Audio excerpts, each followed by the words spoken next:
கிழக்கு நியூஸ் நேயர்களுக்கு வணக்கம். நான் பத்ரி சேஷாத்ரி. பொதுவாக காஷ்மீரில் ப்ராப்ளம் இருக்குது அப்படின்னா நம்ம எல்லாருக்கும் நம்ம நினச்சிக்கிறது இந்தியாவின் பகுதியில் இருக்கக்கூடிய காஷ்மீரில் இந்திய அரசுக்கு எதிராக மக்கள் போராடுகிறார்கள், தீவிரவாதிகள் இந்திய அரசுக்கு எதிராக மக்களை தூண்டுகிறார்கள், அல்லது காஷ்மீரில் இருக்கக்கூடிய கட்சிகளே, அதாவது தேசிய கட்சிகளை தவிர்த்து காங்கிரஸ் அல்லது பாரதிய ஜனதாவை தவிர்த்து அது நேஷனல் கான்ஃபரன்ஸாக இருக்கட்டும், பிடிபியாக இருக்கட்டும், இந்த மாதிரி கட்சிகள் எல்லாம் இந்திய அரசுக்கு எதிராக போராடுகிறார்கள். போராட்டம், காஷ்மீர் போராட்டம்னா இந்திய அரசுக்கு எதிராக அப்படிதான் நினைச்சுப்போம். நான் மாறாக கடந்த சில வாரங்களாக பாகிஸ்தான் ஆக்குபைடு காஷ்மீர், நம்முடைய பாஷையில சொல்றதா இருந்தா பாகிஸ்தான் ஆக்கிரமிப்பு காஷ்மீர், அவங்களுடைய பாஷையில சொல்றதா இருந்தா ஆசாத் காஷ்மீர், சுதந்திர காஷ்மீர், அந்த பகுதியில் பெரும் போராட்டங்கள் நடந்துகிட்டு இருக்கு. இந்த போராட்டங்கள் அடுத்தடுத்த கட்டத்துக்கு எக்ஸ்ட்ரீம் லெவலுக்கு போய் துப்பாக்கி சூடுகள்லாம் நடந்து பல மக்கள் கொல்லப்பட்டிருக்காங்க. அந்த போராட்டம் செய்யக்கூடிய மக்கள் கொல்லப்பட்டிருக்காங்க. ஆனால் அந்த போராட்டம் உடனடியாக நிற்பது போலவும் தெரியவில்லை. அதோடைய நிறையா வீடியோக்களை நான் x.com வலைத்தளத்தில் சில பேர் இந்த காஷ்மீர், பாகிஸ்தான் போன்றவற்றை தீவிரமாக கண்காணிக்கக்கூடியவர்கள் அவங்க லோக்கலி சோர்ஸ் வீடியோஸ் ஷேர் பண்ணுறாங்க. அதெல்லாம் நான் பார்த்துக்கிட்டு இருக்கேன். ஸோ அதை அடிப்படையாக வைத்து இந்த இந்து நியூஸ் பேப்பரில் வந்திருக்கக்கூடிய ஒரு தகவலை அடிப்படையாக வைத்து இந்த நம்ம மக்கள்கிட்ட கொண்டு போய் சேர்க்கணும் அப்படிங்கிறதுக்காக இந்த செய்தி துண்டு நம்ம பண்ணுறது. ஸோ அங்கே என்ன நடக்குது, எதனால் அங்கே ஒரு அன்ரெஸ்ட், இந்தியாவில் அன்ரெஸ்ட் எப்படி இருக்குது இந்திய காஷ்மீர் பகுதியில் அப்படின்னா, காஷ்மீரில் இருக்கக்கூடியவர்களுக்கு பரப்பப்பட்டிருப்பது காஷ்மீர் ஒரு தனியான பகுதி, அது ஒரு இந்து அரசரால், முஸ்லீம் மெஜாரிட்டி காஷ்மீர் ஒரு இந்து அரசரால் இந்தியாவோடு வலுக்கட்டாயமாக சேர்க்கப்பட்டது. இந்த இந்து மெஜாரிட்டி இந்தியாவானது காஷ்மீரை நசுக்குகிறது, அழுத்துகிறது, காஷ்மீர் மக்களுக்கென்று சுதந்திரம் கொடுப்பதில்லை, அவர்களுடைய படைகள் இங்கே இருக்கின்றன, அந்த படைகள் இருக்கிறத நாங்கள் எதிர்க்கிறோம், அதனால நாங்கள் கல்லை விட்டு அடிப்போம், துப்பாக்கியால் இது பண்ணுவோம், குண்டுகளை வீசுவோம். அதுக்கப்புறம் காஷ்மீர் வேலியில், காஷ்மீர் பள்ளத்தாக்கில் பண்டிட்டுகள் துரத்தப்பட்டது. ஒரு ஹிஸ்டாரிக்கலி ஒரு விதத்தில் இந்து மதம் அப்படிங்கிறது கிளென்ஸ் பண்ணப்பட்டது, அழிக்கப்பட்டது. இதெல்லாம் ஒன்றா சேர்ந்து தான் நம்ம இந்த விஷயத்தை பார்க்குறோம். இப்போ இந்த 1947 இந்தியாவுக்கும் பாகிஸ்தானுக்கும் இடையே தொடர்ச்சியாக இந்திய சுதந்திரத்தை ஒட்டியே போர்கள் ஆரம்பித்து விட்டன. ஸோ அந்த சமயத்தில் என்ன ஆயிடுச்சுன்னா, பாகிஸ்தான் முதல்ல ட்ரைபல்ஸை, பக்தூன்ஸ் பல பேரை இந்தியாவுக்குள்ளே அனுப்பிச்சு அவங்கள்ட்ட சொல்லும் பொழுதே என்ன பண்ணியிருந்தாங்கன்னா, தேர் இர்ரெகுலர்ஸ்னு சொல்லுவோம். அவங்கள நீங்கள் போங்க, அங்கே நீங்கள் என்னத்தை வேணாலும், என்னெல்லாம் நீங்கள் கைப்பற்றீங்களோ அதெல்லாம் உங்களோடது, கொள்ளடிங்க அப்படின்னே சொல்லி தான் அவங்க அனுப்புகிறாங்க. இதெல்லாம் டாக்குமெண்டட் எவிடன்ஸோட இது நிறைய புத்தகங்கள்லாம் வந்துருச்சு. அப்படி வந்தவங்க பின்னாடியே பாகிஸ்தான் படைகளும் வந்தன. இந்திய படைகள் கொஞ்சம் லேட்டு. முதல்ல காஷ்மீர் இந்தியா கையில் இல்லை அந்த சமயத்தில், அதுதான் உண்மை. அப்போ இந்திய அரசுக்கு காஷ்மீர் ஒரு அழைப்பு கொடுத்து, அதுக்கு தான் நம்ம என்ன சொன்னோம், நான் சும்மா வர முடியாது, நீ ஆக்சஷன் ட்ரீட்டியில் கையெழுத்து போட்டால் நான் வருவேன். இந்த பேச்சுவார்த்தைகள்லாம் நடந்து கொண்டு இருக்கும் பொழுது பல பகுதிகளில் பாகிஸ்தான் படையினர் ஊடுருவி விட்டார்கள். அதுக்கப்புறம் கையெழுத்து போடப்பட்டு அதுக்கப்புறமா இந்திய படைகள் போய் ஒரு போர் நடந்து, போர் நிறுத்தம் நடந்து, போர் நடந்து முடிந்து போர் நிறுத்தம் ஏற்பட்ட உடனே லைன் ஆஃப் ஆக்சுவல் கண்ட்ரோல் அப்படின்னு ஒன்று நம்ம உருவாக்கிக்கிட்டோம். அதாவது நீங்கள் எவ்வளோ தூரம் வந்திருக்கீங்களோ அதெல்லாம் நீங்கள் உங்கள் கையில் இருக்கட்டும், நாங்கள் எவ்வளோ தூரத்தில் உங்களை நிறுத்தினோமோ அதெல்லாம் எங்கள் கையில் இருக்கட்டும். ஜம்மு காஷ்மீருக்கென்று ஒரு தனி படம் இருக்குது மேப்பில். ஆனால் புள்ளியில் நம்ம லைன் ஆஃப் ஆக்சுவல் கண்ட்ரோல் அப்படிங்கிறத நம்ம குறிப்பிடலைனாலும் சர்வதேச ஊடகங்கள் குறிப்பிடும். இது ரொம்ப கேர்ஃபுல்லாக வேற இருக்கணும். நீங்கள் என்ன கோடு போட்டாலும் உண்மை என்ன நிலவரம், சில பகுதிகள், இந்த காஷ்மீரில் இருக்கக்கூடிய சில பகுதிகள் முழுமையாக பாகிஸ்தானுடைய கட்டுப்பாட்டில் இருக்கிறது. அதில் நார்தர்ன் டெரிட்டரிஸ்னு ஒரு பகுதி, கில்கித் அண்ட் பல்டிஸ்தான் அப்படின்னு, அந்த பகுதி முழுமையாகவே பாகிஸ்தான் தன்னோட இன்டகிரேட் பண்ணிருச்சு. நீங்கள் ஆனால் அதுதான் ஒரு காஷ்மீரில் மேற்கு பகுதியாக நம்ம அப்படி முட்டிக்கிட்டு இருக்கிற மாதிரி ஒன்று போடுவோம். அதை நம்ம கண்ணில் பார்த்து பல நாட்கள் ஆகிறது, அதுக்கும் நமக்கும் சம்மந்தமே இல்லை. அதுதான் இன்றைய நிலை. அதுக்கப்புறம் காஷ்மீர் பள்ளத்தாக்கில் ஒரு குறிப்பிட்ட பகுதி, முசாஃபராபாத் அப்படிங்கிறது தலைநகராக கொண்டு இயங்கக்கூடிய பகுதி, அதைத்தான் நம்ம பாகிஸ்தான் ஆக்குபைடு காஷ்மீர்னு சொல்கிறோம். பாகிஸ்தான்காரங்க அதைத்தான் ஆசாத் காஷ்மீர் அப்படின்னு சொல்கிறாங்க. அதுக்கப்புறம் ஜம்முவில் சில பகுதிகள், அதுவும் பாகிஸ்தானுடைய கையில் இருக்குது. இதுதான் ஒரு பேசிக் ப்ரைமர். இதை நீங்கள் புரிஞ்சுக்கணும். இப்போ நம்முடைய லாங்குவேஜை நம்ம தொடர்ந்து யூஸ் பண்ணுவோம். நம்ம ஆசாத் காஷ்மீர்னு சொல்ல போகிறதில்ல. இந்த பாகிஸ்தான் ஆக்கிரமிப்பு காஷ்மீரில் ஒரு பெரிய ஒரு போராட்டம் ஒன்று வெடிச்சிருக்கு. இந்த போராட்டம் வந்து லார்ஜ்லி பல காரணங்கள் இருந்தாலும் ஒரு 2-3 விஷயங்களை மட்டும் முக்கியமானதாக சொல்லுவோம். ஒன்று வந்து இது முழுமையாக பாகிஸ்தானோடு இன்டகிரேட் பண்ணப்படாத பகுதி. அப்போ இதற்கென்று தனியாக ஒரு தேர்தல் நடக்கிறது.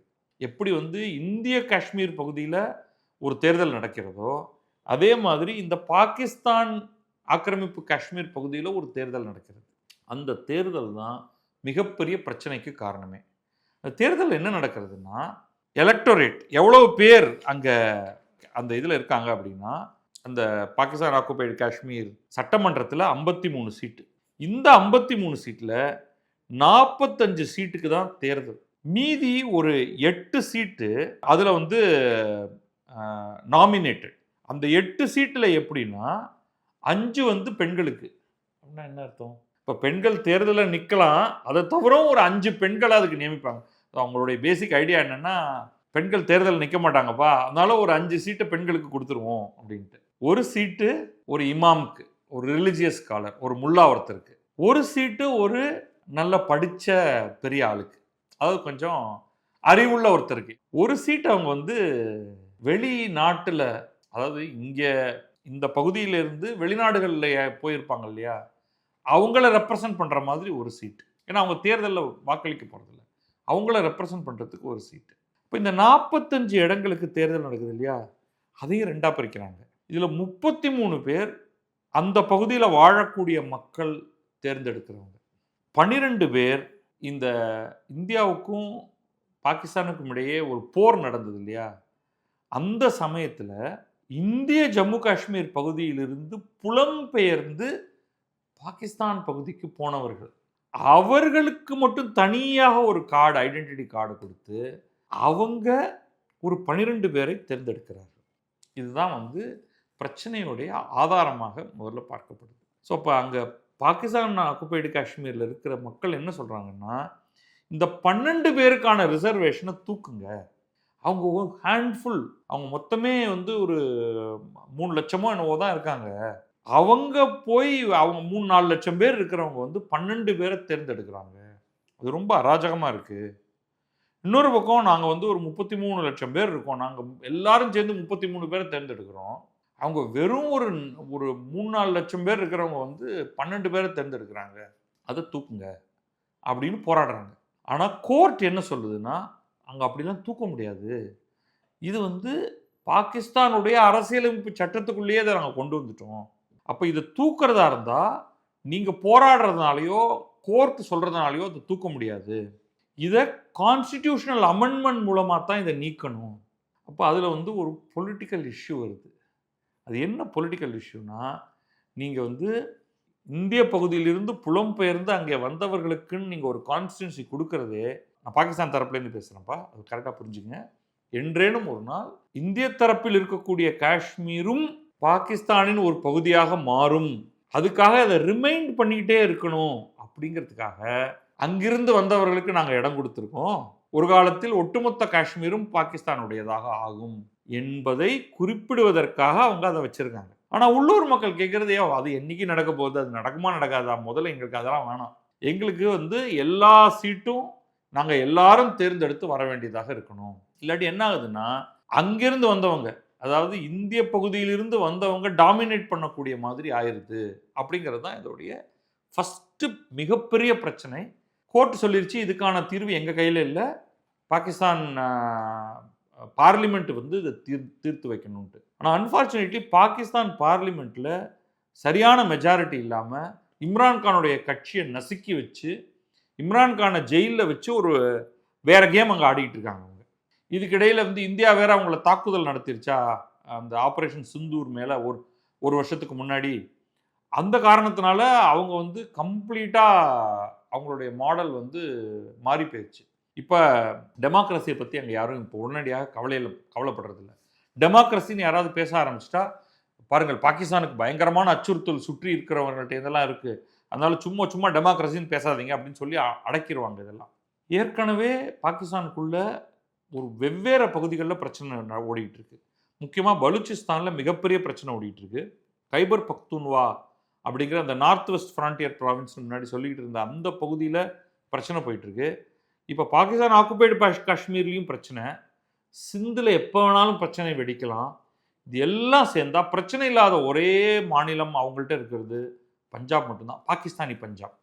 அங்கே மட்டும்தான் பிரச்சனை இல்லை. இப்போ ரெண்டாவது பிரச்சனை இந்த பாகிஸ்தான் ஆக்குபைடு காஷ்மீரில் என்னென்னா பொருள்களோட விலையேற்றம். ஆஸ் இட் இஸ் பாகிஸ்தானுடைய மெயின் ஸ்ட்ரீம் பகுதிகளை எடுத்துக்கிட்டாலே இந்த ஈரான் போர் காரணமாகவும் மற்ற வேறு பல அவங்களுடைய எக்கானமி வந்து படுமோசம். அதன் காரணமாக அவங்களுக்கு வந்து பொருட்களோட விலையெல்லாம் கண்ணா பின்னான்னு ஏறி இருக்கு. இந்த பெட்ரோல் ஒழுங்காக கிடைக்காதது எல்லாம் சேர்த்து உணவுப் பொருள்லேருந்து ஆரம்பித்து எல்லாம் கடுமையாக விலை ஏறி இருக்கு.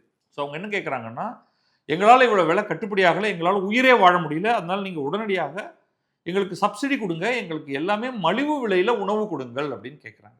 மலிவு விலையில் உணவு கொடுக்கணும்னா பாகிஸ்தான்கிட்ட காசு இருக்கா? இது இது இது வந்து யாருக்கு செய்தி இந்த இடத்துலன்னா, இந்திய காஷ்மீர் பகுதியில் இருக்கக்கூடிய மக்களுக்கான ஒரு செய்தி. மக்களே, நீங்கள்லாம் அவ்வளவு சொகுசாக வாழ்ந்துக்கிட்டு இருக்கீங்க ரிலேட்டிவ்லி ஸ்பீக்கிங்.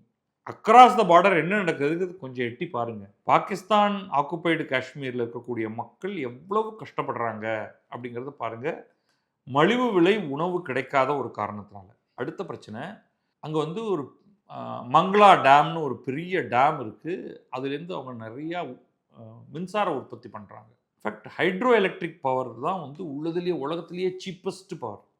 ஒரு இந்தியாவிலேயே வந்து ஒரு எஸ்டிமேட் என்ன சொல்லுதுன்னா, ஒரு யூனிட் வந்து சுமார் 40 பைசாவோ என்னவோ தான். அந்த அளவுக்கு சீப்பாக நீங்கள் எதுலேயுமே பண்ண முடியாது. சோலாரில் பண்ண முடியாது, அனல் மின் நிலையத்தில் பண்ணவே முடியாது, அணுமின் நிலையத்திலலாம் ரொம்ப எக்ஸ்பென்சிவ். ஆனால் இந்த ஒரு டேமை கட்டிட்டீங்கன்னா அது ஒரு 20-25 வருஷத்துக்கு மேலே அது மாட்டுக்கு ஓடிக்கிட்டே இருக்கும். அதுக்கப்புறம் கொஞ்சம் மராமத்து பணிகள் பார்க்கணும், அவ்வளோதான். அதோடைய காஸ்ட் வந்து அவ்வளோ லோ.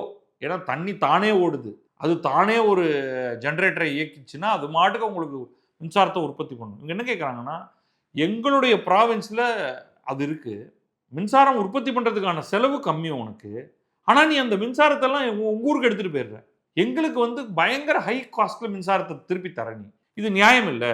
அதனால் எங்களுக்கு உணவுப் பொருளும் குறைஞ்ச செலவில் வேணும், மின்சாரமும் எங்களுக்கு குறைஞ்ச செலவில் எங்களுக்கு கொடுக்கணும் அப்படின்னு போராடுறாங்க.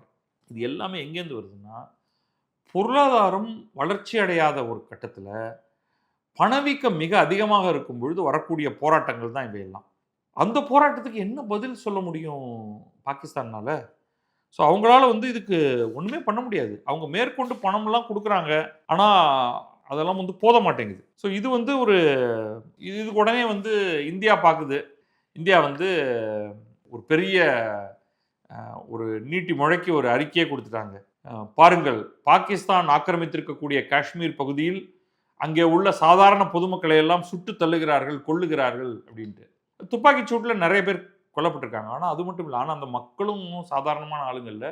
அவங்க பாகிஸ்தான் போலீஸை அடித்து நொறுக்கி ஒரு 4 பேரை கொன்று அவங்களுடைய ட்ரௌசர் எல்லாத்தையும் கழட்டி, சரி அங்கே கொஞ்சம் போராட்டம் வந்து ரொம்ப எக்ஸ்ட்ரீமாக போயிட்டு இருக்கு. அதை வந்து விற்கிறாங்க.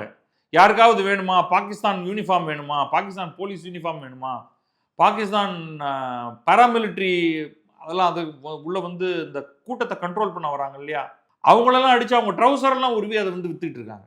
ஸோ இது வந்து விளையாட்டு போல தோணும், ஆனால் எந்த ஒரு லா அண்ட் ஆர்டர் அமைப்புமே இதெல்லாம் ஏற்றுக்கொள்ளாது.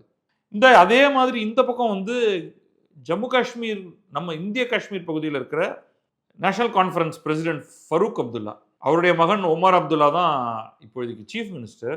ஃபரூக் அப்துல்லா வந்து உடனடியாக ஐநா சபை இதெல்லாம் பார்க்கணும்னு, ஐநா சபை இதெல்லாம் பார்க்க போகிறது, ஐநா சபைன்னு ஒன்று இருக்கானே தெரியல, ஈரானில் அவ்வளோ பிரச்சனை நடக்குது, அவங்களால ஒன்றுமே பண்ண முடியாது. ஸோ இன்டர்நேஷ்னல் கம்யூனிட்டி உடனடியாக இதை ஏதாவது பண்ணணும்னு இந்திய அரசு சொல்லுது, ஃபரூக் அப்துல்லா சொல்லுது. ஆனால் பாகிஸ்தான் ஸ்போக்ஸ் பர்சன் வந்து ஆஸ் யூஷுவல் வந்து வேலையை பார்த்துட்டு போங்க அப்படின்னு தான் சொல்லுவாங்க. இதெல்லாம் வந்து நீ பேசாத, நீ உங்கள் ஊரில் நீ என்ன பண்ணுறேன்னு எங்களுக்கு தெரியும், அதுதான் சொல்லுவாங்க. நீ என்னடா பண்ண, நீ என்னடா பண்ண அப்படின்னு கேட்குறதுக்கு. ஆனால் நியாயமானமா நம்ம ஒரு 3வது நபராக தள்ளி நின்று பார்த்தோம் அப்படின்னா, பாகிஸ்தான் ஆக்குபைடு காஷ்மீரில் இருக்கக்கூடிய மக்களுக்கு ஒரு எதிர்காலம் என்பது கிடையவே கிடையாது அப்படின்னு தான் நான் சொல்லுவேன்.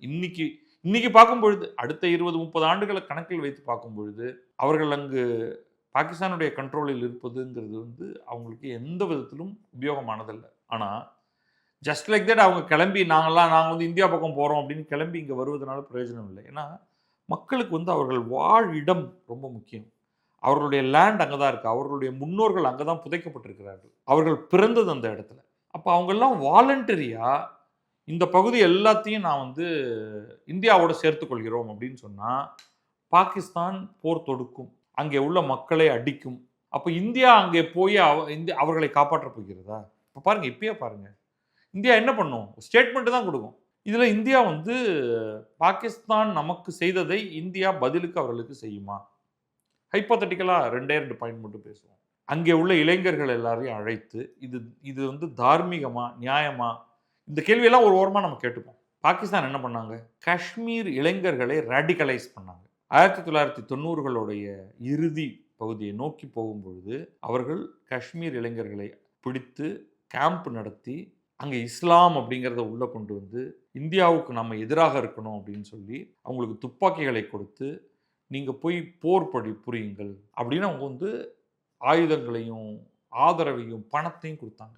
அது ஓரளவுக்கு அது நடந்தது. அப்படி தான் வந்து JKLF அது போன்ற ஜம்மு காஷ்மீர் லிபரேஷன் ஃப்ரண்ட் தொடங்கி பலவேறு ஆயுதமேந்தி போராடக்கூடிய காஷ்மீரி குழுக்கள் வர ஆரம்பித்தன. அவங்க அதோடு நிற்காம லஷ்கர்-இ தொய்பா மாதிரியான, ஜெய்ஷே முகமது மாதிரியான பாகிஸ்தானை சேர்ந்த ஆட்களை மட்டுமே வைத்து சில இயக்கங்களை உருவாக்கி அவர்களை இந்தியாவுக்குள் அனுப்பினார்கள். அதில் வந்து ஆப்கானிஸ்தானை சேர்ந்தவர்களை எல்லாம் ஈடுபடுத்த முடியுமா அப்படின்லாம் பார்த்தாங்க. அவங்க வந்து இந்த குளோபல் ஜிஹாதி எக்ஸ்போர்ட் அப்படிங்கிற ஒரு காரியத்துக்குள்ளே இறங்கினாங்க. அது வந்து இந்தியாவுக்கு எக்கச்சக்கமான தொல்லையை கொடுத்தது. இப்போ இந்தியா வந்து அதற்கு பழி வாங்கலாம். ஏன்னா இதே மாதிரியாக ஒரு இளைஞர்களை கூப்பிட்டு வந்து நீயே சோறு இல்லாமல் திண்டாடுற, நான் உனக்கு மாதம் $100 தரேன் அப்படின்னா அது நிறையா பணம் அப்படின்லாம் இந்தியாவும் செய்யலாம். செய்யணுமா வேண்டாமா, செய்வதை நம்ம ஊக்குவிக்கணுமா வேண்டாமாங்கிறத ஒரு பக்கமாக தள்ளி வச்சுங்க. நான் ஜஸ்ட் ஒரு தாட் எக்ஸ்பெரிமெண்ட் தான். ஏன்னா இதைத்தான் இந்தியாவுக்கு பாகிஸ்தான் செய்தது. ரெண்டாவது, இன்னைக்கு பலூச்சிஸ்தானில் நடப்பது போல், இப்போ நான் சொல்கிறது வந்து டெரரிசம், பயங்கரவாதம். இன்னொன்று லிபரேஷன் மூமெண்ட்டை உருவாக்க முடியுமா? அப்போ அது வந்து வெறும் துப்பாக்கி ஏந்திய மூமெண்ட் இல்லை, அது வந்து ஒரு டெமோக்ராட்டிக் மூமெண்ட். அது சப்ரஸ் பண்ணப்படும். அதை என்ன பேசிஸில் நம்ம பண்ணுவோம்? ஏன்னா நமக்கு பெரிய பிரச்சனையாக இருப்பது வந்து இந்த இடத்துல மதம். ஏதோ ஒரு விதத்தில் பாகிஸ்தான் ஆக்குபைடு காஷ்மீரும் இந்திய காஷ்மீரும் இஸ்லாம் என்னும் மதத்தால் இணைந்தது. அது இல்லை அப்படின்னா நீங்கள் வந்து அதை வைத்து கொண்டு ஒரு கிளறலாம் வேறு மாதிரி. அதில் வந்து நீங்கள் ஒரு முக்கியமான தலைவர்களை எல்லாத்தையும் அழைத்து அவர்களுக்கு வேண்டிய அளவுக்கான உதவிகளை எல்லாம் செய்து நிதி உதவியும் சேர்த்து, அப்பா நீங்கள்லாம் வந்து ஒரு பெரிய லிபரேஷன் மூமெண்ட்டை கொண்டு வாங்க. அதனால் உங்களுக்கு, அதாவது காந்திய போராட்டத்தின் மூலமாக, காந்திய வழி அகிம்சை போராட்டத்தின் மூலமாக நீங்கள் உங்களுடைய பகுதியை இந்திய காஷ்மீரோடு இந்தியாவோடும் இணைப்பது. இங்கே வந்தீங்கன்னா என்ன பெனிஃபிட்? ரொம்ப சிம்பிள். இப்போ இந்திய பகுதியில் பார்த்தீங்கன்னா உங்களுக்கு நாங்கள் எந்த அளவுக்கு நாங்கள் அவங்களுக்கு சுதந்திரத்தை உண்மையிலே இன்றைக்கு கொடுத்து கொண்டிருக்கிறோம், எந்த அளவுக்கு படிப்பை கொடுத்து கொண்டிருக்கிறோம், எந்த அளவுக்கு அவர்கள் வசதியாக வாழ்கிறார்கள், அதுதானே எல்லாரும் கடைசியாக விரும்புவது என்று அதை ஊக்குவிப்பது. இது ரெண்டுமே சாத்தியமா அப்படின்னா வேறு ஒருவர் இருந்தால் அது சாத்தியம். அதாவது வந்து வேறு ஒருவர்னு நான் சொல்கிறது வந்து இந்தியாங்கிற நாட்டில் ஒரு தார்மீக உணர்வுங்கிறது ஒரு ஓரமாக ஓடிக்கிட்டே இருக்கும். இந்திய எதிர்க்கட்சிகளே, இந்திய ஆளும் கட்சியான பாரதிய ஜனதாவே இதை கொஞ்சம் யோசிப்பாங்க. இதே இடத்துல வந்து இப்போ பாகிஸ்தானுக்கு இப்படி ஒரு வாய்ப்பு வருதுன்னா, கண்ணா லட்டு தின்ன ஆசையா அப்படின்னா 2 லட்டு கொடு அப்படிங்கிற மாதிரி அவங்க வந்து நல்லா இதையும் பண்ணு, இப்போ துப்பாக்கிக்கு துப்பாக்கியும் போடு, லிபரேஷன் ஒரு ஒரு போராட்ட குழுவையும் அதையும் ஏற்படுத்துவோம் அப்படின்னு அங்குள்ள மக்களுமே கைத்தட்டி வரவேற்பார்கள். நம்ம தான் வந்து கொஞ்சம் யோசிப்போம், ஐயோ இது எப்படி நியாயம், இவங்களை நம்ம இப்படிலாம் நம்ம சொன்னோம்னா இது வந்து உலகம் நம்ம என்ன சொல்லும் அப்படின்னு நம்ம இங்கே இருக்கிற எதிர்க்கட்சிகளே அதை எதிர்க்கும். நம்ம என்ன பண்ணணும் அப்படிங்கிறது வந்து ரொம்ப ஒரு ரிஸ்கியான ஒரு விஷயம். இப்போ உலகம் என்ன பண்ணிகிட்டு இருக்கு அப்படின்னு பார்த்தா, ஆம்னஸ்டி இன்டர்நேஷ்னல் வந்து ஒரு கையெழுத்து எல்லாம் போட்டு ஹியூமன் ரைட்ஸ் நசுக்கப்படுகிறது. யூஸ்வலாக ஆம்னஸ்டி இன்டர்நேஷ்னல் இந்திய காஷ்மீரில் இதெல்லாம் நடக்கிறது அப்படின்னு எழுதுவாங்க. ஃபார் த ஃபஸ்ட் டைம் அவங்க வந்து பாகிஸ்தான் காஷ்மீரில் இதெல்லாம் நடப்பது வந்து நியாயம் இல்லை அப்படின்னு அவங்க சொல்கிறாங்க. பிரிட்டிஷ் பார்லிமெண்டேரியன்ஸ் ஒரு 30 பேர், அதில் இந்தியாவோட கை இருந்தாலும் இருக்கும், அங்கே போய் சார் இப்படிலாம் நடக்குது சார், ஏதாவது ஒரு லெட்டராவது எழுதுங்க சார் அப்படின்னு சொல்லி அவங்க வந்து இது ரொம்ப அநியாயம், அவங்க வந்து கம்யூனிகேஷன் டிஸ்ட்ரப்ஷன் நம்மள தான் பண்ணுவோம், ரொம்ப பிரச்சனையா, மொபைல் ஃபோனை கட் பண்ணு, எஸ்எம்எஸை கட் பண்ணு, டேட்டாவை கட் பண்ணு அப்படிமோ. ஸோ அதெல்லாம் பண்ணிவிட்டு இந்த மாதிரி பாகிஸ்தான் ஆக்குபைடு காஷ்மீரில் ரொம்ப டென்ஷன் இருக்குது, அதை நீங்கள் உடனடியாக பிரிட்டிஷ் அரசு தலையிட்டு டிப்ளமேட்டிக் சேனல் வழியாக அங்கே ஒரு அமைதியை ஏற்படுத்த வேண்டும் அப்படின்னு பிரிட்டனில் 30 பார்லிமெண்டேரியன் சொல்லியிருக்காங்க. ஆனால் இந்திய பார்லிமெண்டேரியன்ஸ் யாரும் ஒன்றும் பெருசாக பேசின மாதிரியாவே தெரியல. உண்மையில் நம்ம இங்கே என்ன பண்ணியிருக்கணும், நம்ம ஒரு ப்ரெஷர் டாக்டிக்ஸ் பண்ணணும்னா நம்ம வந்து இதை நம்முடைய பார்லிமெண்ட்டில் டிபேட் பண்ணணும். அந்த டிபேட்டை காஷ்மீரி எம்பிஸ் இருக்காங்க இல்லையா, அவங்கள வச்சே பேச சொல்லணும். பட் நம்ம ஒன்றும் அந்த மாதிரி எதுவும் ஒரு திட்டம்னு நம்மகிட்ட ஒன்று இருக்கிற மாதிரி தெரியல. பல நேரங்களில் இதுதான் நமக்கு ஒரு ரொம்ப ஃப்ரஸ்ட்ரேஷன். சர்வதேச செய்தி பாகிஸ்தானில் ஒன்று நடக்குது, அதை நம்ம பார்க்குறோம். கடைக்கோடியில் இருக்கிற சாதாரண மக்களாகிய நம்ம வந்து இதை பற்றி கமெண்ட் கொடுத்துக்கிட்டு இருப்போம். ஆனால் பிரதமர் ஒன்றும் சொல்ல மாட்டார், உள்துறை அமைச்சர் இதை பற்றி எதுவும் சொல்லலை, இராணுவ அமைச்சர் ஏதாவது சொல்கிறாருன்னா அவரும் சொல்லலை, எதிர்க்கட்சிகளும் அவ்வளோவா ஒன்றும் பேசலை, நேஷனல் கான்ஃபரன்ஸ் மட்டும் பேசியிருக்கு. ஸோ இதெல்லாம் ஒரு கொள்கை இல்லையா இதை பற்றி அப்படின்னு நமக்கு வந்து ஒரு ரொம்ப வருத்தமாகி அப்படியே சரி இப்போ விட்டுருவோம் இதோட அப்படின்னு. ஏன்னா இது நமக்கு வந்து இது ரொம்ப முக்கியமான ஒரு விஷயம். இந்திய காஷ்மீரில் ஏதாவது நடந்தால் அவன் முதல்ல சவுண்டு கொடுக்குற நாடாக வந்து பாகிஸ்தான் இருக்குது. நம்ம மேலோட்டமாக வந்து நம்முடைய அயலுறவுத்துறையிலேருந்து ஒரு ஸ்டேட்மெண்ட் மட்டும் சொல்லிட்டு நம்ம விட்டுட்டு போயிட்டே இருக்கோம். இன்றைக்கி ஈரான் போர் ரொம்ப முக்கியத்துவம் வாய்ந்ததாக கருதப்படுறதுனால அதுதான் எல்லாரும் பார்த்துட்டு இருக்காங்க.